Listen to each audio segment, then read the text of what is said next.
हरे कृष्ण हरि बोल। आमी এই পুঁই শাকের ডগাগুলো তুলে নিচ্ছি কেন জানো, কারণ এইগুলো দিয়ে পকোড়া করব। আর কেন পকোড়া করব বলো, এই রকম একটা ভোগ হবে তাই। আর কেন ভোগ হবে বলো, আজকে বলরাম পূর্ণিমা, মানে ভগবান শ্রী বলরামের আবির্ভাব তিথি। আর সাথে কিন্তু রাখি পূর্ণিমাও, তো দুটো একই সাথে। তো প্রথমেই আমি ডালটা করে নিচ্ছি, কারণ ডালটা হবে লুচির সাথে। ডালটা একটু আমি শক্ত শক্ত রাখবো, মানে খুব একটা গলা গলা হবে না, আবার সেদ্ধ হবে সেই রকম। আর পায়েসও হবে, পায়েসের দুধটা আমি আগে বসিয়ে দিয়েছি, তো সেগুলো হচ্ছে। আর এখন আমি করে নেব লুচির জন্য একটা ডো। তো ভালো করে আমি খুব তেল নুন চিনি দিয়ে অনেকক্ষণ পর্যন্ত ময়ন করে নেব। ময়ন করার পরে আমি একটা রুমাল, সেটা ভগবানেরই রুমাল, সেটা বারবার ভিজিয়ে তারপরে জলটা নিংড়ে ওটা আমি ঢেকে রাখবো। তো একটু বাদে বাদে আবার আমি একটু করে ময়ন করে মেখে আবার ওইটা দিয়ে ঢেকে রাখবো। তো কয়েকবার এরকম করলে লুচিটা খুবই নরম হয়, খুব ফুলকো ফুলকো লুচি হয়। তো এটা আমার কমপ্লিট হয়ে গেল। আর দুধটা একটু আমি বেশি করে জাল করেই পায়েসটা করি, কারণ ক্ষীরা ক্ষীরা মতন হলে খুব ভালো লাগে ভোগটা আমার কাছে। আর এটা আমি একটু ভিজিয়ে রাখবো, দুধটা হতে থাকুক। আর প্রতিদিনের মতো যেমন আমি জগন্নাথকে বলদেবকে সবাইকে সকালবেলা একটা নিত্য সেবা দিই, দুধ বাদাম কলা সব কিছু দিয়ে দিই, তো তেমন আজকেও সেটা করে নেব আমি। কারণ ভোগটা হতে অনেক কিছু রান্না করব, ভোগটা হতে আমার অনেকটাই সময় লেগে যাবে, সেই জন্য আমি সকালবেলা একটু সিম্পল ভোগ দিয়ে নিচ্ছি। আর আমি কিন্তু শৃঙ্গারও করে নিয়েছি। এই হচ্ছে আমার সিংহাসন, আমার রাধা মাধব জগন্নাথ বলদেব সুভদ্রা নৃসিংহদেব স্বরগোস্বামী গুরু পরম্পরা অ্যান্ড প্রভুপাদ আমার গুরুদেব। তো আর আমার সিংহাসনটা একটু উঁচু, আলমারির মতো, তো উপরে ভগবানের বসবাস আর নিচে খাবার দাবার। তো সেখান থেকেই আমি বাদামগুলো একে একে সব নিয়ে নিচ্ছি, অনেক রকমের বাদাম, তারপরে তোমার দুধ কলাটা একটু কেমন কেমন জানি হয়ে গেছিলো, তারপরে ভিতরটা খুবই ভালো, এই দেখো ভিতরটা। তো এইগুলো দিয়ে আমি প্রতিদিনের মতো সেবাটা দিয়ে নেব আগে সকালবেলায়। তা আমি সব কিছু রেডি করে নিয়ে আসলাম ভগবানের সামনে। আর আমি এখন আচমন করে নিলাম ভগবানকে, তারপরে ভোগটা নিবেদন করব। প্রথমে গুরুদেবের প্রণাম মন্ত্র 3 বার, তারপরে পঞ্চতত্ত্ব প্রণাম মন্ত্র 3 বার, তারপরে বিষ্ণু প্রণাম মন্ত্র 3 বার, এইরকম করে বলে ভোগ নিবেদন করা হয়। তো আমি চাল একটু আগেই দিয়েছিলাম, এখন চিনি আর কিশমিশ দিয়ে দিচ্ছি। কিশমিশ চিনি একসাথে দিয়ে ওটা হতে থাকবে। আর সকালবেলা বৃন্দাও ঘুম থেকে উঠেই চান করে নিয়ে যেই প্রসাদটা আমি করলাম, ওই বাদাম দুধ কলা, সেটাই আমি একটু মিক্সিতে পেস্ট করে আর একটা মিল্কশেকের মতো হয়ে গেল। রোজ প্রতিদিন বৃন্দা এটা খায়, এবং ও সকালবেলার খাওয়াই হচ্ছে জগন্নাথের প্রসাদ। আর এটা খেয়ে বৃন্দা কিন্তু খুবই ভালো আছে, অনেক রকমের বাদাম থাকে, দুধ কলা একসাথে। আমি সবজিগুলো সব বানিয়ে নিচ্ছি, 5 ভাজা হবে, তারপরে লুচি পায়েস বুটের ডাল ফল আছে, সব কিছু করে। আর হবে পুষ্পন্ন। আমি অন্য কিছু তেমন করতে পারি না, কারণ আমার বাচ্চা কাচ্চাগুলো ওরা ওই খিচুড়ি খেলে সে একটা ঝরঝরা খিচুড়ি, অন্য তেমন পছন্দ করে না আমার, সেই আবার পুষ্পন্ন করতে হয়। বেগুনটা কিন্তু ভালো না, পোকা ভিতরে, এটা বাদ দিয়ে দিলাম। দেখলাম ভিতরে ভালো কিনা, না ওটা একেবারেই ভালো না, এটা দেওয়াই যাবে না। তো আরেকটা বেগুন আমি কেটে নিলাম, পরে দেখলাম যে এটা ভালো আছে, তো এটা আমি 2 পিস করে নিলাম চাক ভাজার জন্য। আর বাকিটা হবে বেগুনি। হলুদটা আমার শেষ হয়ে গেছিলো, পরে আমি হলুদটা একটু ঢেলে নিলাম। পরে আমি হলুদ চিনি দিয়ে আবার ডালটা একটু বসিয়ে নিলাম। পায়েসটা দেখো কি সুন্দর হয়েছে। তো পায়েসটা আমার হয়ে গেছে, আমি পায়েসটা নিচে নিয়ে আসলাম। আর আমার ভগবানের রান্নাঘরটা কিন্তু সিঁড়ি কোঠায়, সেখানে একদম নিরিবিলি থাকে, সেখান থেকে রান্না করে করে সেখানে তেমন ওই সাইড করে কোনো কারো যাওয়া আসে করে না, একদম নিরিবিলি থাকে। তো ডালটা আমার ফোড়ন দিয়ে নিলাম, ও 5 ফোড়ন, আদা আর একটু এলাচ দারুচিনি দিয়ে দিলাম। আমি এবার 5 ভাজাগুলোতে নুন চিনি হলুদ মাখিয়ে তো ভেজে নিচ্ছি। আমাকে একটু সব সময় সব প্রসাদের সাথেই যখনই ভোগ করি আলু ভাজা রাখতেই হবে। আমার ছেলে অর্ণব, সে যাই হোক সবসময় ওর এরকম চাকচাক আলু ভাজি লাগবেই। আমি ওই চাক ভাজিটা হতে হতে এইদিকে কি আমি যে পুষ্পান্নটা বসাবো সেটার জন্য আমি আদা থেতো করে নিচ্ছি। তো আলু ভাজাটা আমার হয়ে গেছে, একে একে আমি নামিয়ে নিলাম। বাকি সবগুলো সবজি আমি ভেজে নিলাম। আর এই কড়াতেই আমি আবার পুষ্পান্নটা দিয়ে দেবো, কালারটা একটু চেঞ্জ হয়ে যাবে।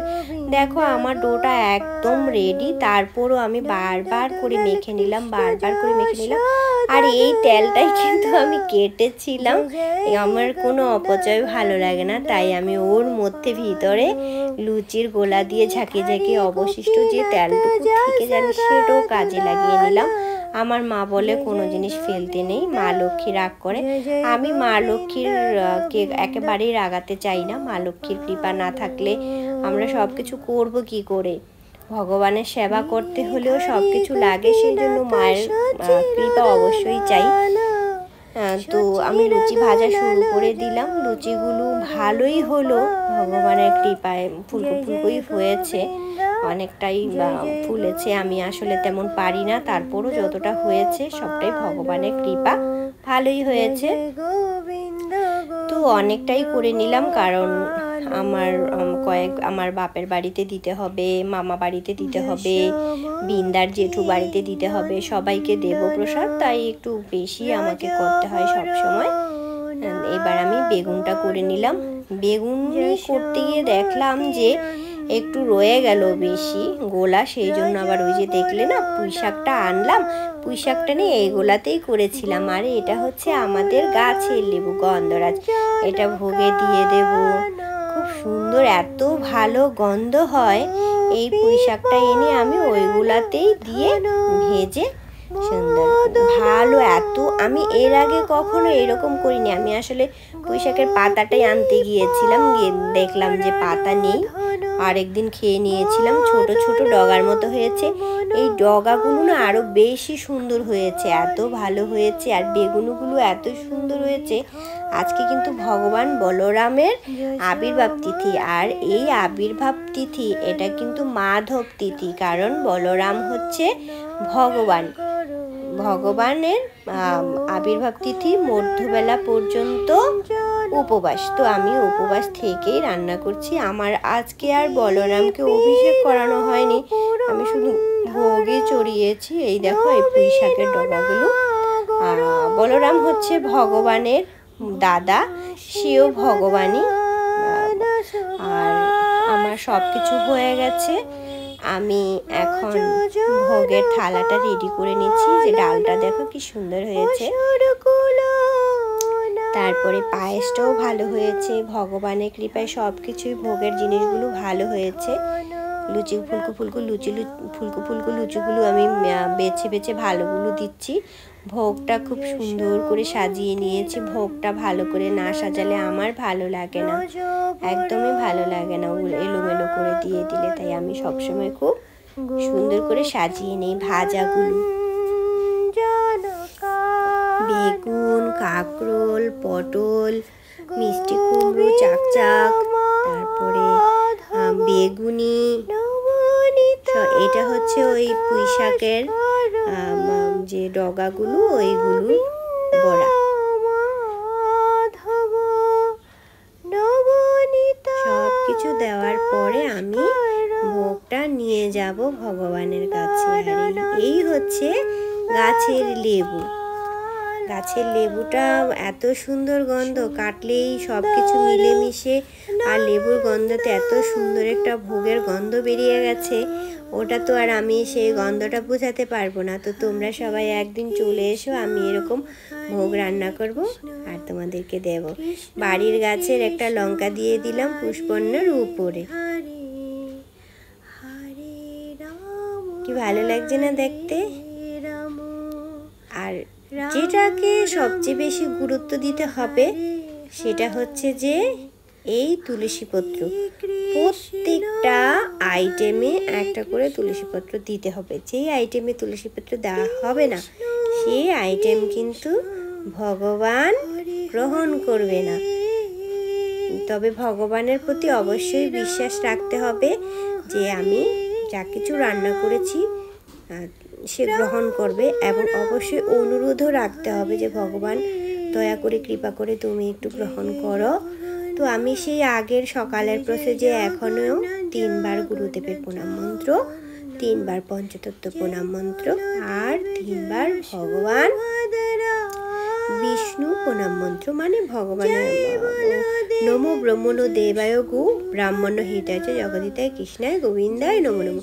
তো আমি ভোগটা চড়িয়ে, এবার থালাটা এত বড় ছিল আমার ওই ছোটো পর্দাতে ঢাকলো না, তাই আমি দরজাটা বন্ধ করে ভোগ লাগানোর পরে দরজার পাশে বসে এক মালা জপ করতে হয়। সে এক মালা জপ করতে করতে বোঝা যাবে যে হ্যাঁ এবার ভোগটা নামানোর সময় হয়ে গেছে। তো আমি দরজা বন্ধ করে ওই দরজার ওখানেই বসে বসে এক মালা জপ করে নিলাম।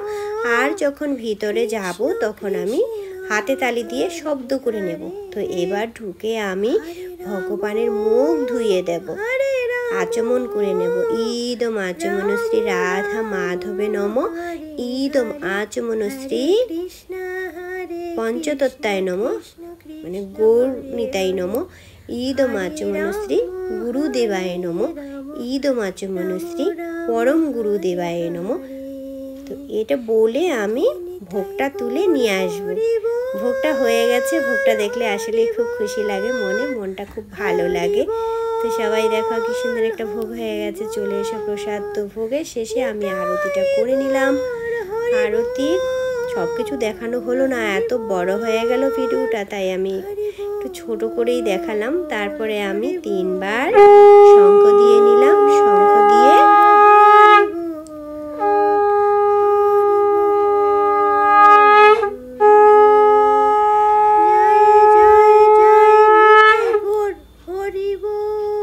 এবার আমি প্রণাম করে নেব। হে ভগবান বলরাম, তুমি সবাইকে ভালো রেখো, সবার মঙ্গল করো, আর আমার ভুল ত্রুটি ক্ষমা করো। জয় জগন্নাথ, জয় জগন্নাথ, জয় জগন্নাথ, হরে কৃষ্ণ, হরে বল।